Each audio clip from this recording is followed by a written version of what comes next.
जय हिंद। जैसा कि बच्चों ने हमने आपसे कहा था कि हम नेक्स्ट वीडियो में मिलेंगे आपसे। आज हम एक अच्छा टॉपिक लेके आए हैं, किरचॉफ का नियम, जो एग्जाम के लिए मोस्ट वेरी इंपॉर्टेंट क्वेश्चन बनते हैं। आज हम इसे एकदम बेसिक वे में समझते हैं, एकदम आसान तरीके से। ध्यान से देखो बच्चा, किरचॉफ साहब ने क्या कहा था, ध्यान से देखो। इन्होंने कहा था किसी संधि पर मिलने वाली समस्त धाराओं का बीजीय योग शून्य होता है। कुछ समझ में आई बात? नहीं समझ में आई होगी। ध्यान समझते हैं। आज किरचॉफ को हम लोग उलाट के सीधा करते हैं। देखिए इन्होंने क्या कहा था, किसी संधि पर मिलने वाली समस्त धाराओं का योग क्या होता है? शून्य होता है, बीजीय योग शून्य। हम इसको कुछ पढ़ना ही नहीं है, हमें बस इतना पढ़ना है, आने वाली धारा बराबर जाने वाली धारा, बस हो गया किरचॉफ का नियम। कौन सा? आने वाली धारा बराबर जाने वाली धारा। ध्यान से देखो कैसे शून्य होता है। बीज देखो बोले हैं किसी संधि पर मिलने वाली, तो मान लीजिए ये संधि हो गई, ध्यान समझना, ये संधि हो गई, तो इन्होंने ऐसे ही बताया था।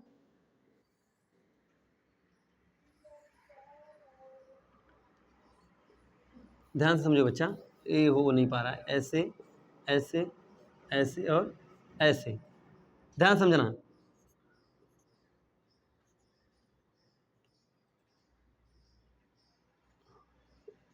ध्यान से देखना। तो इन्होंने कहा था किसी संधि पर मिलने वाली समस्त धाराओं का बीजीय योग क्या होता है? शून्य होता है। तो एक बात बताओ बच्चा, जैसे तो हमने क्या बताया है, ये सब नहीं पढ़ना है, हमने बताया है आने वाली धारा बराबर जाने वाली धारा। अब एक बात बताओ बच्चा, आप ही समझो, जैसे अगर कोई गाड़ी ट्रेन स्टेशन पर आई और दूसर की चली गई, क्या कोई बचा वहां पे? यही ना स्टेशन, मान ली स्टेशन पे एक गाड़ी आई और दूसर की चली गई, ये इधर चली गई, ये इधर चली गई, तो ये तो खलियन हो गया। खाली हो गया कि नहीं खाली हो गया? सेम टू सेम वही किरचॉफ ने बताए हैं कि किसी संधि पर समस्त संधि पर मिलने वाली धारा, किसी संधि पर मिलने वाली समस्त धाराओं का योग क्या होता है? शून्य होता है। समझो ध्यान से। अब जैसे यही सवाल है ना आपकी, अब इन्होंने ऐसे दिखा दिया, मान लीजिए यहाँ पे 5, यहाँ पर भी, यहाँ पर 3, यहाँ पर 2, यहाँ पर 2 और यहाँ पर 3, क्या कर दिए? 3, और यहाँ पर हम कर दिए 8, यहाँ पर क्या कर दिए? 8। तो देखो बच्चा, जौने जौने का थुथुर आगे की तरफ है, थुथुर क्या है? आगे की तरफ, ये मुहुआ आगे की तरफ है, उसको एक साइड लिख देते हैं, यानी आने वाली धारा, यानी जो केंद्र की तरफ मुंह है ना वो आ रही है, और जो बाहर है वो जा रही है। तो किरचॉफ क्या बोले हैं? कुल इनके जोड़ को, जो आ रहे हैं उनको जोड़ो, जो जा रहे हैं उनको जाने दीजिए, यही बताए हैं। तो क्या हम इसको क्या कर लें, देखो यहाँ से जोड़ना शुरू करें। 3 3 3 प्लस 3 और प्लस 5 प्लस 2, कैट हुआ? 1 2 3 4 5, एक तो प्लस और 2, 1 2 3 4 5 बराबर, ये तो आने वाली धारा हो गई,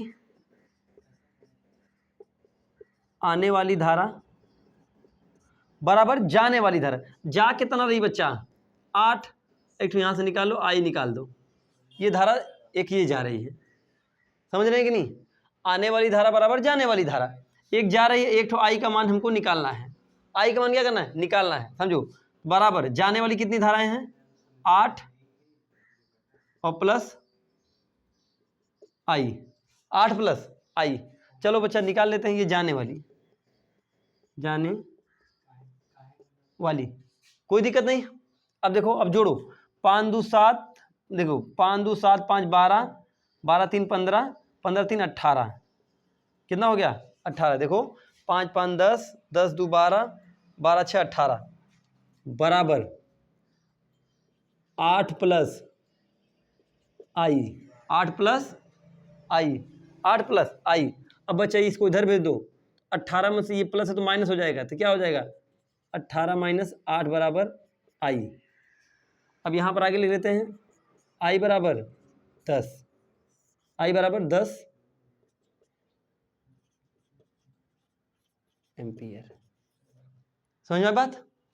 एकदम आसान तरीके से हमने क्या बताया, किरचॉफ को उड़ाने का मतलब समझ रहे हैं? किरचॉफ को हम लोग उड़ा देंगे, यानी किरचॉफ क्या बोले, किसी संधि पर मिलने वाली समस्त धाराओं का बीजीय मान शून्य होता है। हमें पढ़ना ही नहीं है, हमें बस इतना पढ़ना है कि आने वाली धारा बराबर जाने वाली धारा। बच्चा समझो, किसी स्टेशन पर अगर कोई गाड़ी आई और दूसर की चली गई, तो वहां पे कुछ बचा?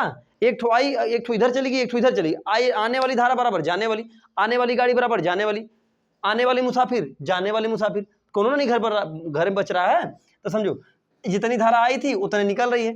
तो इसका इससे याद करने से अच्छा आने वाली धारा बराबर जाने वाली धारा, मैंने मान रख दिया है, जितना वैल्यू आई उतना रख दिया। समझ में आएगी नहीं?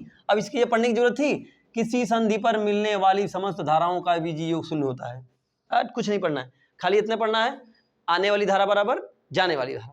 एकदम आसान तरीके से किरचॉफ का नियम समझ में आया होगा, एकदम आसान तरीके से आ गया होगा।